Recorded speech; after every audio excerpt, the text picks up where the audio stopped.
Bab 544. Pemikiran Ella Lu. Ella Lu sangat kesal dengan Louis Lu.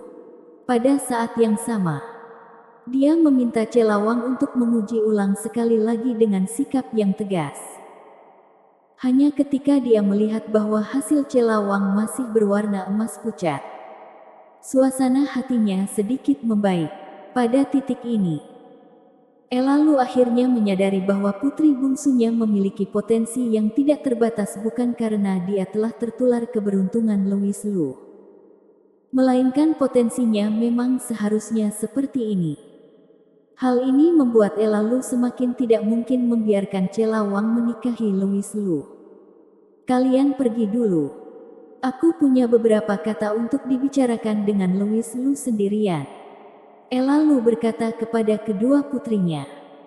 Rika mau memberi Louis Lu tatapan minta maaf dan pergi diam-diam. Tetapi Celawang enggan pergi sampai Louis Lu tersenyum dan meyakinkannya. Tidak apa-apa. Kamu bisa menunggu di luar sebentar. Baru setelah itu Celawang dengan enggan keluar dari ruangan. Pemandangan ini membuat Ella Lu merasa semakin tidak bahagia. Putri bungsunya ini jelas akan lebih mendengarkan Louis Lu daripada dirinya sendiri. Ini adalah alasan mengapa Ella Lu memutuskan untuk berbicara dengan Louis Lu sendirian. Daripada memerintah Celawang untuk memutuskan semua kontak dengan Louis Lu.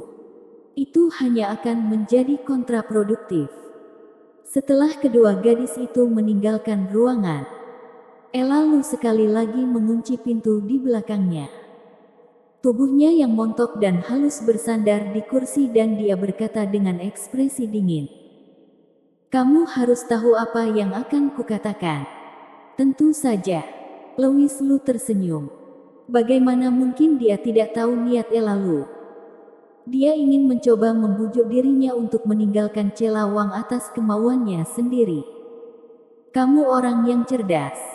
Jika kamu sendiri tidak cari mati, kamu pasti akan menjadi tokoh di masa depan. Sayang sekali. Kamu harusnya senang sekarang karena petir tidak membuat otakmu bodoh. Kalau tidak aku akan kesulitan berkomunikasi denganmu. Aku akui aku adalah orang yang sombong. Tapi semua keangkuhan aku adalah untuk mendapatkan hasil yang optimal. Aku harap kamu tidak menyalahkanku. Ella Lu berkata dengan suara dingin. Mengakui tanpa menyembunyikan bahwa dia sombong. Louis Lu dengan tenang menjawab. Tidak menyalahkanmu. Bagaimana aku bisa menyalahkanmu? Aku tidak pernah peduli denganmu. Selama aku mengucapkan sepatah kata, Celawang akan segera meninggalkan keluargamu denganku. Apakah kamu pikir kamu bisa menghentikannya? Tetapi Ella Lu tidak tahu apa yang dipikirkan Louis Lu. Dia mengangguk dengan bijak dan berkata, karena kamu memahaminya di dalam hatimu, maka aku tidak akan menyia-nyiakan nafasku. Jika kamu tulus kepada Cela, silakan pergi sendiri. Sangat nyaman untuk berbicara dengan orang yang cerdas. Meskipun gold core Louis Lu hancur, dia masih bisa melihat secara keseluruhan, yang membuat Ella Lu terkesan padanya. Namun, Louis Lu tertawa penuh arti dua kali. Hehe, hehe. Ella Lu sedikit mengernyit. Kamu tidak mau. Louis Lu terdiam beberapa saat dan berkata, Nyonya Lu, apakah menurut kamu segala sesuatu dapat diukur dari segi manfaatnya? Hasil optimal yang kamu sebutkan barusan. Kamu juga harus mengacu pada hasil optimal dari manfaat. Bukan? Tentu saja. Ella Lu tidak menyangkalnya. Louis Lu kemudian bertanya. Jadi menurutmu, perasaan juga bisa diuntungkan? Tentu saja. Ella Lu sekali lagi menganggukkan kepalanya tanpa ragu-ragu. Ini di luar dugaan Louis Lu. Dan tatapan yang dia berikan pada Ella Lu menjadi sedikit aneh. Wanita ini benar-benar tidak bisa disembuhkan. Ella Lu sepertinya telah melihat isi pikiran Louis Lu.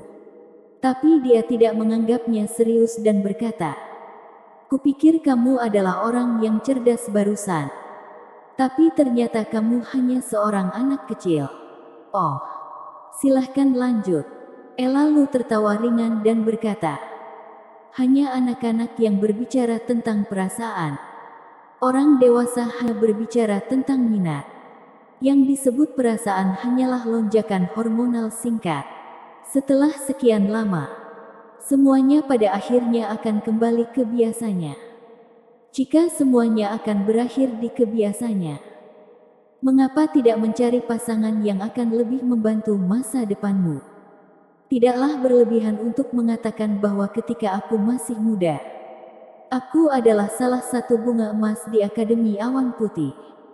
Dari segi bakat maupun kecantikan, aku termasuk yang terbaik. Ada banyak pelamar, dan ada beberapa pria yang membuatku terpesona. Tetapi aku akhirnya memilih Weltmo, yang memiliki bakat dan penampilan yang rata-rata. Karena aku tahu bahwa menikah dengan Weltmo akan memberikan masa depan yang lebih baik. Dan tidak mengherankan, aku dihargai oleh Tuan Mo dan menjadi guru di Akademi Awan Putih. Saat ini, hak bicara keluarga Mo pada dasarnya ada di tanganku. Jadi bisakah kamu mengatakan bahwa aku tidak menjalani kehidupan yang baik sekarang? Tatapan Ella Lu membara saat dia menatap Louis Lu. Louis Lu menggelengkan kepalanya dan berkata, aku hanya merasa kasihan pada Weltmo. Kamu tidak menikah dengan Weltmo, tapi dengan keluargamu. Lalu apa bedanya? Sejak aku menikah dengan keluargamu, aku selalu menganggap Weltmo sebagai suamiku, dan telah melakukan tugasku sebagaimana mestinya seorang istri. Aku bahkan membantunya menjaga ketertiban keluargamu. Jadi keluhan apa yang bisa dia miliki? Aku tidak setuju. Louis Lu benar-benar tidak bisa memahami pemikiran Ella Lu. Sepertinya di mata wanita ini, semuanya bisa dipalsukan demi keuntungan. Dan perasaan juga bisa dipalsukan. Kamu terlalu tidak berperasaan. Louis Lu berkomentar. Aku tidak berperasaan. Tapi Ella Lu tiba-tiba mencibir dan berkata, Louis Lu, mencari keuntungan dan tidak berperasaan adalah dua konsep yang berbeda.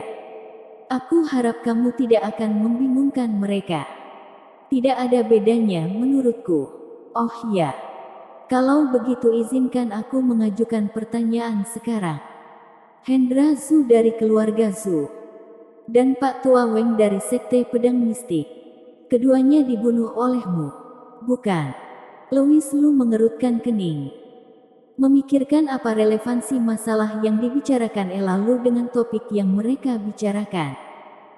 Dia hanya mendengar Ella Lu melanjutkan. Kamu tidak perlu terkejut. Pada kenyataannya, selama kamu tahu kekuatanmu dan lintasan gerakanmu, ini tidak sulit untuk ditebak. Tetapi fokus kita sekarang bukanlah bagaimana aku menebak bahwa kamu membunuh mereka. Tetapi menurutmu apa yang akan terjadi jika aku memberitahu keluarga Zhu dan Sekte Pedang Mistik kebenaran tentang hal ini? Mata Louis Lu menjadi sedikit dingin. Apa maksudmu? Hehe. Ella Lu tertawa dingin. Di masa lalu, kamu mungkin tidak takut pada mereka. Tetapi saat ini, gold core-mu hancur dan tingkat kultivasimu telah jatuh ke tahap foundation building. Jika kedua kekuatan ini secara acak mengirimkan orang di tahap gold core, mereka dapat menghancurkanmu sampai mati. Selain itu, jika aku memberitahu berita tentang kehilangan keberuntunganmu kepada Girgigu, menurutmu apakah Girgigu masih akan memperlakukanmu sama seperti sebelumnya?